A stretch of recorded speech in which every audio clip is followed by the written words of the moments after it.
I grew up in the state of Mississippi, a town called Gulfport. Grew up in a single-parent home. Mother having the equivalent of an 8th grade formal education.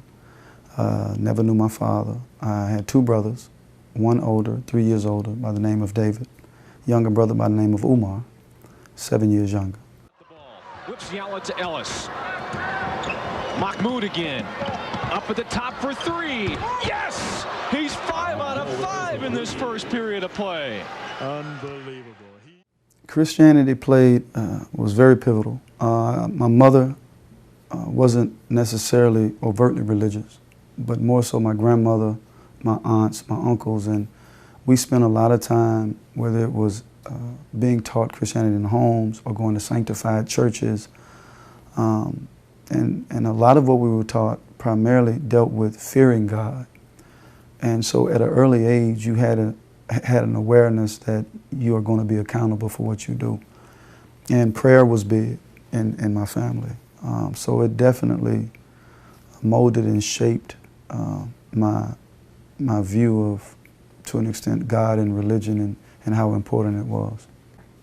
Prayer was very important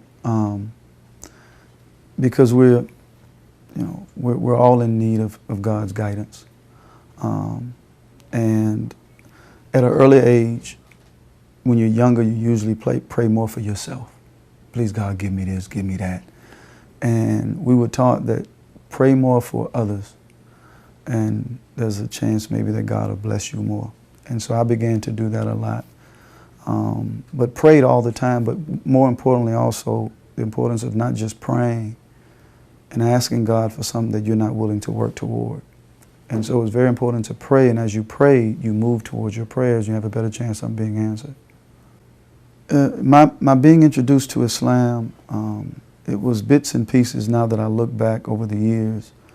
Even growing up in Biloxi, Mississippi, in an apartment complex, seeing a Muslim family and seeing the way one of the sisters was dressed, even though it didn't hit me then, the older I became, I'm like, wow, Allah was planting a seed through these images. Watching Roots and seeing in the movie of Roots, the character Kunta Kinte, Toby at the time, making salah, hearing the word Salamu Alaikum. It didn't resonate then. But more importantly, when I went to LSU, the head coach gave me the autobiography of Malcolm. And that was the pivotal point. That was what really took me over the edge and started making me think about the religion in and of itself. And just the many questions that I had that was difficult or people couldn't answer. And I got tired of hearing the same, oh, well, you just have to believe or you can't question God. And that was unsatisfactory to me. And so, yeah, that autobiography really changed my life in the way I would begin to think about Islam. After reading the autobiography of Malcolm and looking at how his life was transformed, coming from the nation and then going to Hajj, and then how he began to have more of a world view, a comprehensive understanding of Islam, it was very appealing in that it seemed to have accommodated, made accommodations for just a human being in terms of, it had more of a atmosphere of unity associated with Islam, if that makes any sense. But I still didn't know a lot, of course, because I wasn't in the faith. But just the little bit that I had read about how it transformed Malcolm and how he changed from having a segregated view of the human being into a more holistic view, and whites, blacks, and everybody a part of that same family, that appealed to me. Because at one stage in my life, I got caught up in the dogma of black man is God, this and this and this, because growing up in the South, seeing what I saw with whites and blacks, it's appealing. You're trying to attach yourself to something that that makes you feel important, So, but at the same time, when I read that, I'm like, it appealed to my what do you call it, my true inner self. I'm like, this is really the way to go. And one thing led to another. I ended up I met a brother named Mark James, and because at the time I was still professing to be a Christian, and I would put crosses in my shoes, I would put crosses in my, because this was something that I've been practicing for years, and it's hard to want to let it go, especially if you don't have all of the information what's coming. And make a long story short, we became very close, and he mentioned to me, he said, hey, Islam came up in conversation. And I said, you interested? He said, yes. You? I said, yeah. He said, well, I met this brother. He said, we can go to the masjid and get the Quran. And I remember rushing to the masjid with him. And there was a very kind brother that was tending to the garden. He invited us in. We said we were told we can come and pick up the Quran. Picked it up, rushed back home. And I remember just reading 2 or 3 pages later, he was sitting across just like you are. And I don't remember the pages. I don't remember exactly what it was. But all the questions I had growing up, it seems like within those 2 to 3 pages, they were answered. And I looked at him, I said, I don't know about you, but I'm going to be a Muslim. That's it. And I began to go to the masjid and learn. And that summer after my first year, I embraced Islam. Haven't looked back. I can't say that prior to my becoming a Muslim, I can't say that the media had a positive and or negative effect. I wasn't paying attention to them as much, so that could be a good thing. Before I embraced Islam, the only contact that I had with the Muslims was an African-American janitor who I would go to periodically to just question, ask him questions about the faith. And he was my first teacher, so to speak. And it's like everything he told me just made sense to me. And that's when, after my first year in the NBA, that summer came around, I ended up embracing Islam. When I first embraced Islam, I remember calling my mother. And I said, well, Mom, I've become a Muslim. She said, oh, that's so good, baby. Everybody needs something to believe in. So wonderful, all right. Called her back a day or 2 later, said, well, Mom, I'm a Muslim. Who you been listening to? Yeah, who's influencing you? And I had a talk with her, and I told her, look, this is what I believe in. I love you to death, but you can disown me, you can do whatever. I'm not going to stop believing in this Islam. And she became one of the first, actually, to correct people when they would call me by my old name. She said, oh, his name is Mahmoud. His name is not, Chris anymore. Was my career affected in any way because of my decision to become a Muslim? Initially, when I became a Muslim, there was no issue necessarily. But when I began to practice my faith, showed an interest in really living up to its principles, it disturbed the conscience of, I think, certain individuals. I was approached in my career about, why are you fasting? They tried to discourage me from that. And I had to, the trainer, and I had to tell him, listen, this is what I believe in. You don't have to, but this is what I'm going to do. And what was interesting is after that, Ramadan passed, and stats went up out the roof, mine as well as Hakeem's. And the next year came around, and they were saying, when is Ramadan? It's another free throw. Mahmoud will shoot the free throw. He's 8 for 11 now from downtown. The Nuggets a season high in threes made as a team at 12 tonight. That's really incredible, Mike. This is a record performance here by Mahmoud tonight. I mean, he is definitely in some kind of zone. I haven't seen him in a zone like this before, but it's a nice give back by Tommy Hammonds. He's pulling up over Malone from deep. Malone didn't even try to block him. But even praying before games, when we would lose, during losses, they would try to make a big deal, try to put pressure on you and put you in the spotlight. We have individuals that's not being here on time, they're down doing, but they were referring to me. So you'd get that from time to time. And of course, after the flag incident was when my career just eventually went downhill in terms of playing. But you would get that from time to time. Islam teaches us to stand up for what we believe in, stand up for our principles, and this is what I've been trying to do and continue to this day to try to do. I began to read more when I became a Muslim, and through my reading, whether it was Noam Chomsky, Gore Vidal, Rand, I mean, I'm reading everything I can get my hands on because I felt I was deprived growing up because of my educational background. And the more I read, I developed a conscience. And that conscience led me to make that decision not to stand. There was an incident after a game and we lost. And one of the coaches actually came to me and they made the statement that we have guys doing X, Y, and Z. And I knew they were talking about me. So after one particular game we lost, Michael Evans came to me and he said, I guess he called himself investigating my religion behind my back, not wanting to take my word for it. And he said, Mahmoud, he said, well, we talked to someone and they said that you didn't necessarily have to pray before the game. You know, you could wait. And I said, Mike, I said, if you want to know anything about my religion, you can come and ask me. I said, true, I don't have to. I mean, I can wait. But I said, Allah in the Quran tells us that unless your life is threatened, X, Y, and Z, you know, establish your salah. I said, and I looked around, I was being facetious. I said, last time I checked, I don't see bullets flying around or anything, so I'm going to pray when it's time. All of those things. After 9/11, the interview that I gave, it was obvious, I had one more year left, and it was obvious when it came down. It was supposed to be more, a little bit about the flag and things of that nature, but because of 9/11, they sent a guy named Bernard Goldberg, and he had it out. I could see it in his face from the door.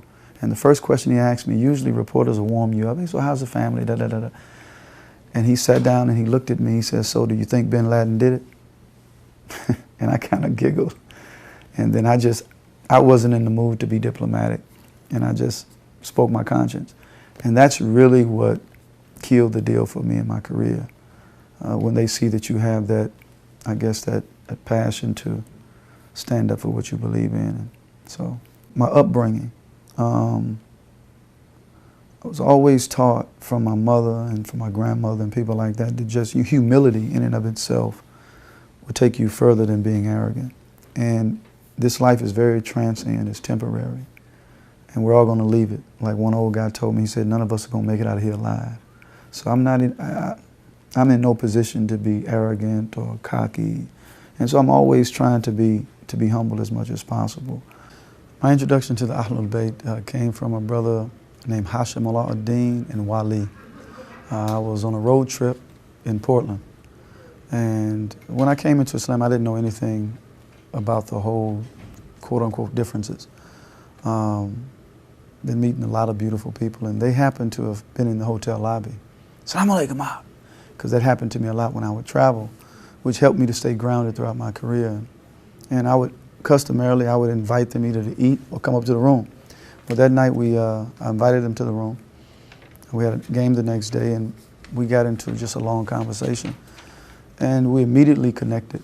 They ended up staying the night in my room, overnight. We ordered room service and everything, and a relationship developed. And throughout that relationship, he just began to just speak to me about Islam, not necessarily introducing Ahlul Bayt initially. And what he was saying to me just appealed to me more than maybe most. And eventually he told me, well, this is, you know, where this is coming from. And I said, oh, interesting. And I just gravitated to it. And that's how it happened. In essence, the whole history, whether you're dealing with infallibility, the imamate, these things just made a lot of sense to me. Looking in the Quran, how we have to send our salutations on the Prophet and his family, all of those things. But nothing right now in particular necessarily stands out. I don't know if I would classify it as the worst hardship I've encountered, but I think the lifestyle of the NBA, if I were to say right now, growing up in the West and not in an Islamically grounded family, even though I had some Christian background, the lifestyle, especially as a young man, and it took me to maybe my high school years. You know, we know what Islam says about dating and things of that nature. And when you're in the NBA, when you come out of that culture of dating and doing those things, and then now that you become a Muslim, you definitely have to be more disciplined. And the lifestyle of the NBA is such that people are constantly coming at you all the time, and in particular women. And so those were the toughest struggles for me. And that's why I was blessed throughout my career to constantly, when I would go from arena to arena, city to city, I would have brothers, they would meet me. And most of my nights in other cities, we would spend in the hotel room just dealing with issues. And when the night is over, it'd be so late. So even if you did want to contemplate, Shaitan was trying to knock at your door, it was too late to do anything. And that helped build my discipline throughout the years. So, alhamdulillah. I've been reading lately on the importance of knowledge, the importance of information. And I think one of the things that I didn't have when I was coming up is how you can take all of this information that only comes from Allah, obviously, and how you can unify it. You know, so many times we have specializations, you know, in terms of knowledge, and we don't have the overall picture. And everywhere in the Quran, I think when you read about those who have attained the faith, or when you're dealing with knowledge, Allah always backs it up with, and do the righteous deeds. So when you combine what you learn and with the action, like the Prophet ﷺ is recorded to have said that, act upon what you know and Allah will teach you the rest. You have to, if you just sit on that knowledge, because knowledge is a moving force, it's an active force. And I was listening to a brother actually, and he was saying that mostly every word in the Arabic language is derived from a verb. Verb shows action. So when you take this knowledge, and even though you may not know what the outcome will be, but you know, look, this is what Allah has given me, I believe it, I'm going to go, doors begin to open. You get stronger, you develop confidence. And I would say definitely learn as much as you can, but as you learn, apply. And you build strength and character like that. It helps you to become stronger. I believe studying your history is very important. It gives you a sense of belonging, a sense of who you are. And when we allow others to interpret our history for us, we're always susceptible to their interpretations of who we are, what our expectations or our possibilities are. So it's important to, I think, for that reason, even if it's alone, to study history, because it's an encouragement. When you learn about the accomplishments of those who came before you, Allah speaks about it in the Quran. You know, there's a quote that I keep in my kitchen in reference to legacies, and it's by George Washington Carver, and he said, "No one has the right to come into this world and go out of it without leaving behind distinct and legitimate reasons for having passed through it." And I think, you know, Allah has given us this life, and who are we to waste it? And so we all have a responsibility to leave something, and hopefully leaving something worth leaving, in a sense. For those who are considering reverting, I would say definitely continue to study, to analyze, make sure this is something that you're for sure about, that you're just not jumping into it without thinking, because all through the Quran, Allah tells us to think, to analyze, to ponder, not to be blindly following, because a lot of people, they just jump into anything. They're the ones that usually ends up falling out quicker. It's a learning process. Everything's in stages. Be patient with that process.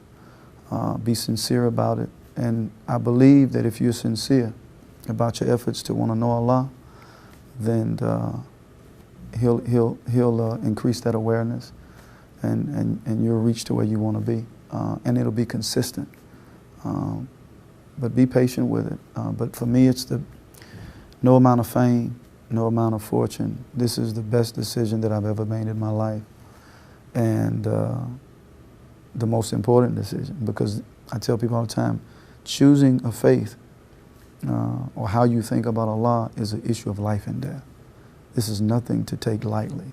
So you really want to make sure that this is, you understand this, because it's a lifestyle change. And it's a beautiful change, though. So,